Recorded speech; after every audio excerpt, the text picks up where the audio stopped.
सुबह के करीब 10:30 बजे थे। किचन में खाना बन रहा था और घर की पहली मंजिल पर सब कुछ सामान्य दिखाई दे रहा था। तभी अचानक एक के बाद एक कई तेज धमाके सुनाई दिए। पहले परिवार को लगा कि शायद प्रेशर कुकर फट गया है, लेकिन जब वे किचन तक पहुंचे तो वहां के दृश्य ने उनकी रूह को अंदर तक हिला दिया। फर्श पर पड़ी थी 25 साल की टेनिस खिलाड़ी राधिका यादव, और कुछ ही दूर पर मौजूद था वो सबूत जो इस हत्या के पीछे छिपे बेहद चौंकाने वाले सच तक पुलिस को पहुंचाने वाला था। 23 मार्च सन 2000 में जन्मी राधिका यादव गुरुग्राम में अपनी फैमिली के साथ रहती थी। बचपन से ही उसमें स्पोर्ट्स को लेकर एक अलग जुनून था। कहा जाता है कि जब बच्चे अपनी उम्र में खेल को सिर्फ खेल की तरह देखते थे, लेकिन वहीं राधिका ने उसी उम्र में टेनिस रैकेट को अपना सपना बना लिया था।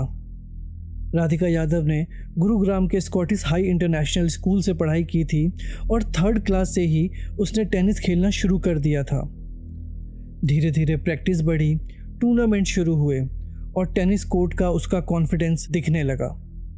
उसकी ज़िंदगी का सपना था कि वह बड़े टेनिस टूर्नामेंट तक पहुंचे और इंडिया को रिप्रेजेंट करे, और शायद एक दिन विंबलडन टूर्नामेंट में भी पार्टिसिपेट करे।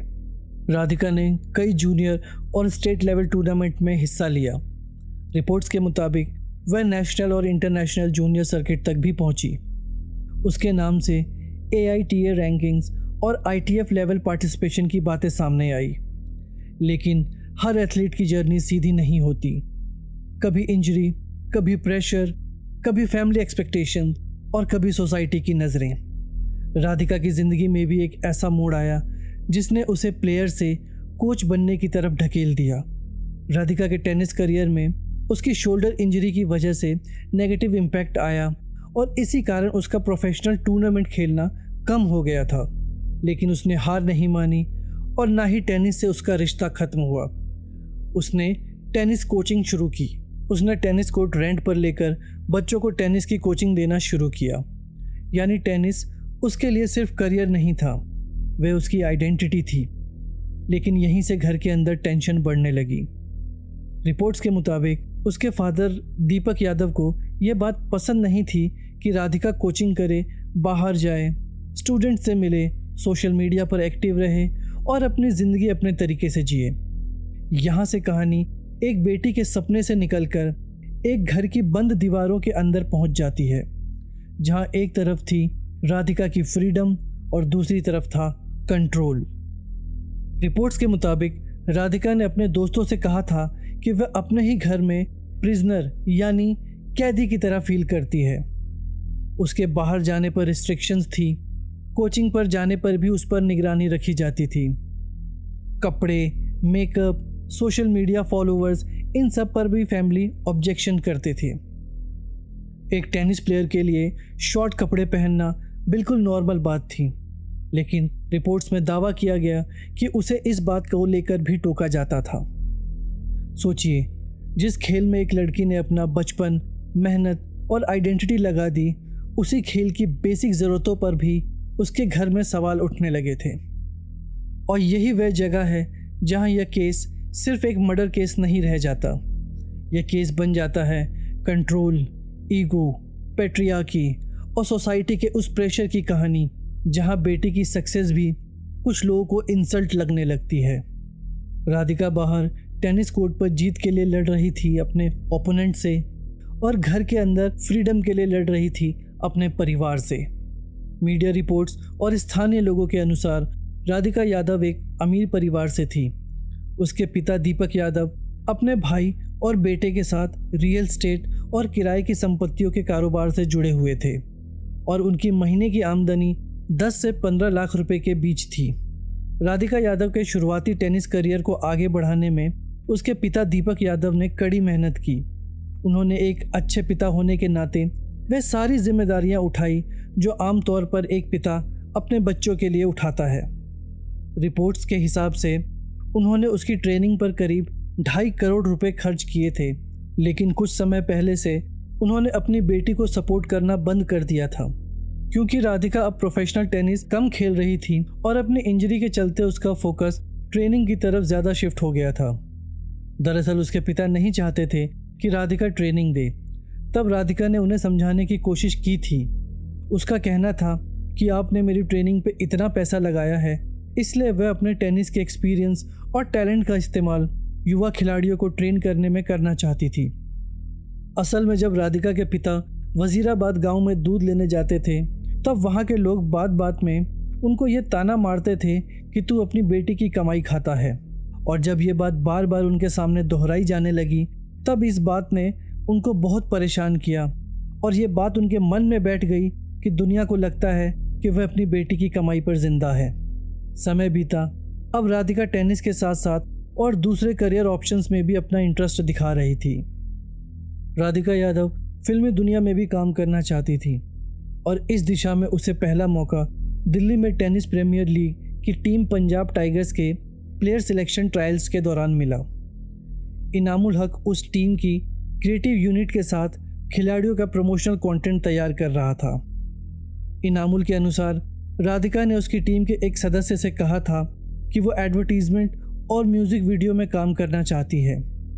टीम को उसका स्क्रीन प्रेजेंस अच्छा लगा और बाद में इनामुल और राधिका इंस्टाग्राम के जरिए एक दूसरे के संपर्क में आए।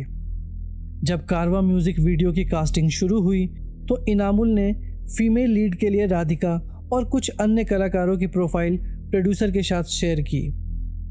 प्रोड्यूसर को राधिका की उम्र और स्क्रीन लुक उस रोल के लिए परफेक्ट लगा और कास्टिंग डिस्कशन के बाद राधिका को वीडियो के लिए फाइनल कर लिया गया। इनामुल के अनुसार शूट से पहले राधिका ने गाने का ऑडियो अपने पिता को सुनाया था। राधिका ने सेट पर उससे कहा था कि उसके पिता को वो गाना बहुत पसंद आया है। शूटिंग के दौरान उसकी माँ भी उसके साथ ग्रेटर नोएडा के सेट पर मौजूद रहती थी। 10 जुलाई 2025 की सुबह यादव परिवार के घर में एक खास दिन की शुरुआत हुई थी। उस दिन राधिका की माँ मंजू यादव का जन्मदिन था। मंजू यादव की तबीयत ठीक न होने के कारण वह अपने कमरे में आराम कर रही थी और राधिका उनके लिए किचन में खाने की तैयारी कर रही थी। वो इस बात से बिल्कुल अनजान थी कि कुछ ही समय में कुछ ऐसा होने वाला है जो उसने कभी सपने में भी नहीं सोचा था। और अचानक एक पिस्टल से निकली गोली उसकी पीठ पर लगती है और उसके तुरंत बाद 3 और गोलियां उसकी पीठ चीरते हुए उसके शरीर में धंस जाती है और राधिका तुरंत फर्श पर गिर जाती है। इसी दौरान ग्राउंड फ्लोर पर मौजूद राधिका के चाचा कुलदीप यादव और उनके बेटे ने तेज धमाके की आवाज़ सुनी और पहली मंजिल की ओर भागे। किचन में उन्होंने राधिका को खून से लथपथ पड़ा देखा और पास के ड्राइंग रूम में दीपक यादव की लाइसेंसी रिवॉल्वर पड़ी मिली। दोनों राधिका को तुरंत एशिया मरिंगो हॉस्पिटल ले गए ताकि उसका जल्द से जल्द इलाज हो सके, पर वहां पहुंचते ही जब डॉक्टरों ने उसे देखा तो देखते ही मृत घोषित कर दिया। शरीर पर गोली लगने के घाव मिलने से यह क्लियर हो गया था कि यह कोई प्रेशर कुकर दुर्घटना या सामान्य हादसा नहीं बल्कि गोलीबारी का मामला था। कुलदीप की शिकायत पर पुलिस ने मामला दर्ज किया और राधिका के घर के लिए तुरंत रवाना हुए। पुलिस जब घर पर पहुंची तो दीपक वहीं मौजूद था और बगल में लाइसेंसी रिवॉल्वर पड़ी थी। शुरुआती पूछताछ में ही उसने पुलिस के सामने राधिका पर गोली चलाने की बात स्वीकार ली। पर ऐसा क्या हो गया एकदम से कि एक पिता जो अपनी बेटी को एक बड़ा टेनिस खिलाड़ी बनते देखना चाहता था और वही उसकी जान ले बैठा।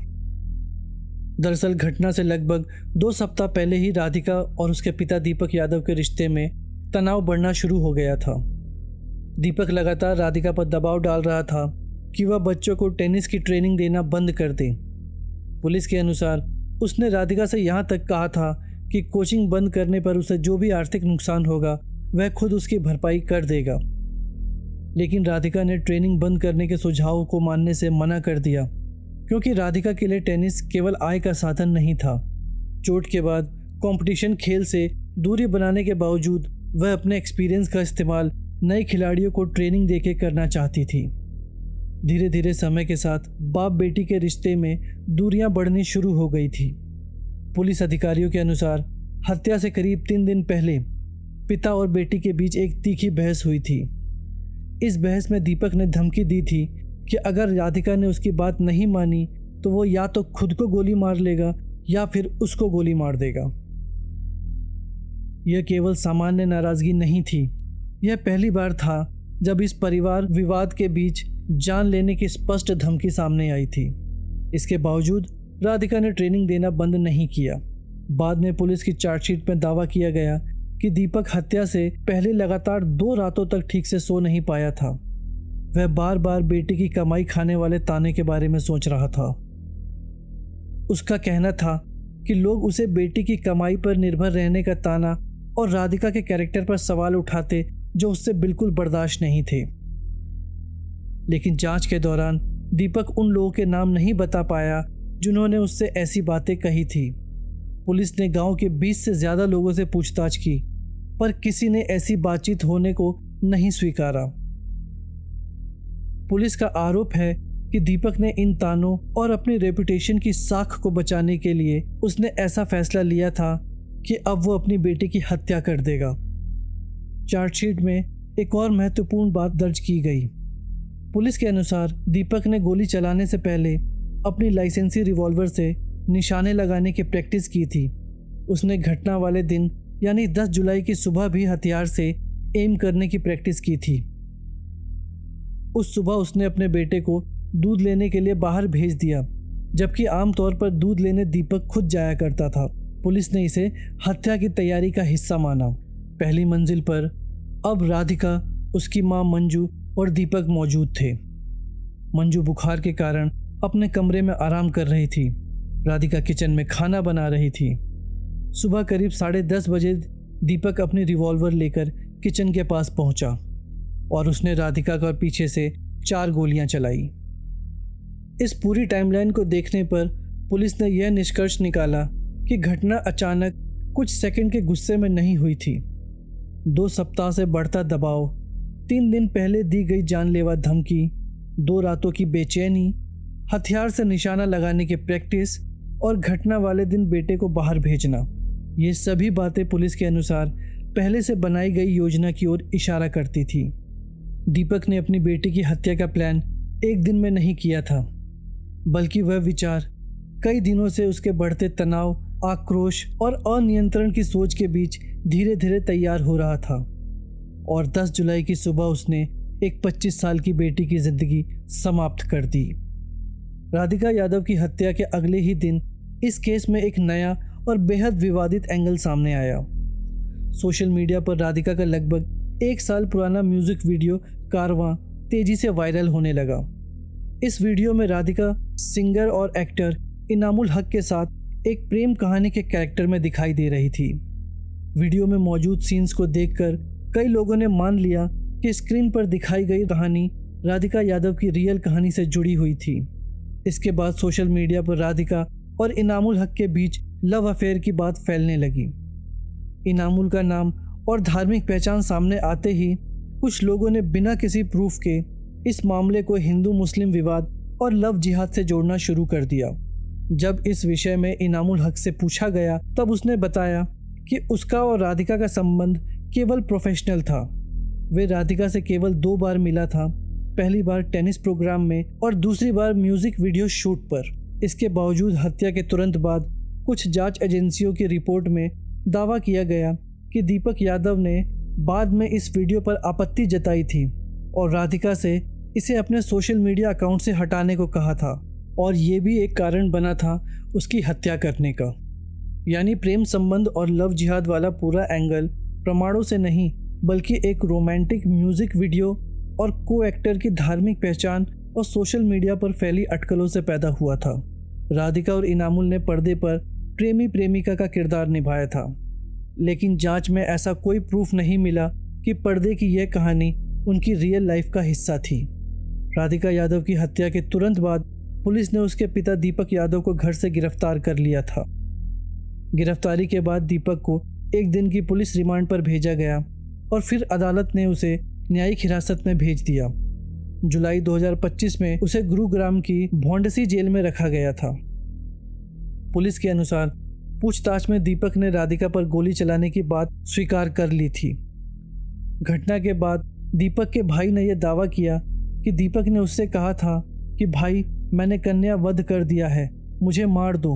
उसके भाई के अनुसार दीपक ने अपने लिए फांसी की सज़ा की बात कही थी, लेकिन गुरुग्राम पुलिस ने इससे अलग जानकारी दी। पुलिस प्रवक्ता के अनुसार पूछताछ के दौरान दीपक शांत रहा। उसने कोई दिखाई देने वाला पछतावा या सज़ा का डर नहीं दिखाया। पुलिस का कहना था कि उसका रवैया था, जो हो गया सो हो गया। उसने अदालत में भी कोई बयान नहीं दिया। अक्टूबर 2025 में गुरुग्राम पुलिस ने इस मामले में लगभग 400 से 450 पन्नों की चार्जशीट दाखिल की। दीपक यादव को मामले में अकेला आरोपी बनाया गया और हत्या तथा आर्म्स एक्ट से संबंधित धाराएं लगाई गई। राधिका यादव की हत्या के मामले में दीपक यादव आरोपी है। पुलिस उसके खिलाफ चार्जशीट दाखिल कर चुकी है, लेकिन उसके दोषी या निर्दोष होने का अंतिम निर्णय अदालत करेगी। राधिका यादव की कहानी सिर्फ एक हत्या की कहानी नहीं है। यह उस बेटी की कहानी है जिसने बचपन से अपने सपनों के लिए मेहनत की, टेनिस कोर्ट पर अपनी पहचान बनाई और चोट के बाद भी उसने हार नहीं मानी और वो अपने अनुभव दूसरे बच्चों के साथ शेयर करती रही। उसे अपने जीवन में आगे बढ़ना था, नए रास्ते तलाशने थे, अपने फैसले खुद लेने थे, लेकिन समाज के ताने, परिवार की प्रतिष्ठा और बेटी की आज़ादी को कंट्रोल करने की सोच इतनी भारी पड़ गई कि एक पिता ने अपनी ही बेटी की ज़िंदगी समाप्त कर दी। राधिका की कहानी हमें यह भी सिखाती है कि समाज के लोग अक्सर कुछ ताने मारकर आगे बढ़ जाते हैं, लेकिन वही ताने किसी परिवार के भीतर अहंकार, दबाव और हिंसा का रूप ले लेते हैं। इसलिए दूसरों की ज़िंदगी पर, उनकी बेटियों पर, उनके कपड़ों पर, उनके काम पर और उनकी कमाई पर टिप्पणी करना केवल मजाक नहीं होता। कई बार ऐसे शब्द किसी पहले से चल रही परेशानियों को और भी खतरनाक बना देते हैं। राधिका यादव की ज़िंदगी 25 साल की उम्र में रोक दी गई, लेकिन उसकी कहानी हमें एक ज़रूरी सवाल देकर जाती है। क्या हम अपनी बेटियों को सिर्फ सफल होते देखना चाहते हैं, या उन्हें स्वतंत्र इंसान के रूप में स्वीकार करने के लिए भी तैयार हैं? असली परवरिश उस दिन भी उनके साथ खड़े रहना है जब वे अपने लिए कोई ऐसा रास्ता चुने जो हमारी इच्छा से अलग हो।